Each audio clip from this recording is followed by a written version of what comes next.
আপনাদেরকে আমি দেখাবো আমাদের ময়মনসিংহের কালা বেগুন।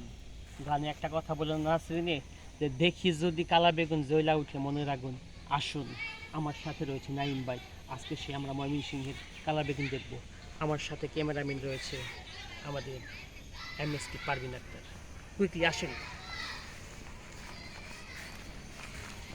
এই হচ্ছে বেগুন ক্ষেত। এটা হচ্ছে বেগুন ক্ষেত নাইম। এটা হচ্ছে বেগুন ক্ষেত। এটা আসলে আপনারা দেখতে পাচ্ছেন, এদিকে আসেন। এই হচ্ছে একটা বেগুন গাছ। কাছে আসতে হবে তো। এটা একটা বেগুন গাছ। এটা হচ্ছে একটা বেগুন গাছ, এটা হচ্ছে একটা বেগুন গাছ। মাঝখানের দূরত্ব থাকবে 2 ফিট। এখান থেকে এই গাছ থেকে এই গাছের দূরত্ব থাকবে 2 ফিট। এভাবে আমাদের দেশে বেগুন চাষ করা হয়। এ হচ্ছে বেগুন ক্ষেত।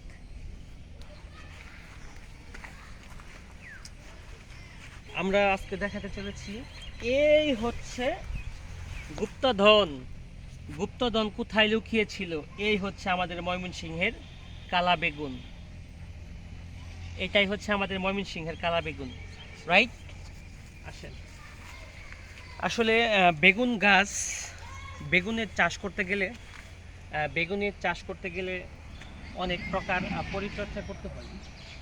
যেখানে চারা রোপণ থেকে শুরু করে আপনার বেগুন গাছ হওয়ার আগ পর্যন্ত, অর্থাৎ বেগুন আসার আগ পর্যন্ত এখানে দিন রাত অক্লান্ত কঠোর পরিশ্রম করতে হয়। অক্লান্ত কঠোর পরিশ্রমের ফলে আমরা এই বেগুনটা পাই। এখানে বিশেষত কথা হচ্ছে আপনার, এটা হচ্ছে বেগুনের ফুল দেখতে পাচ্ছেন। এটা হচ্ছে, কাছে নিয়ে আসেন। এটা হচ্ছে বেগুনের ফুল। আপনার যেদিন থেকে বেগুনের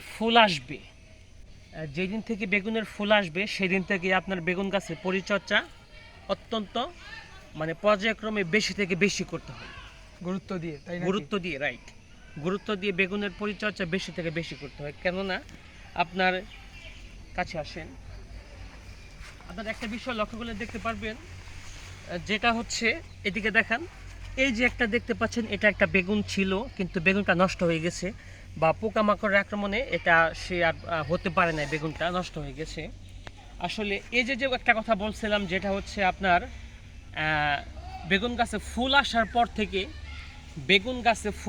পর থেকেই আপনার বেগুনের পরিচর্যা বেশি করতে হয়। কাছে আনো। বেগুনের পরিচর্যা বেশি করতে হয়। এই ছিল আমাদের জামালপুরের বেগুন ক্ষেত।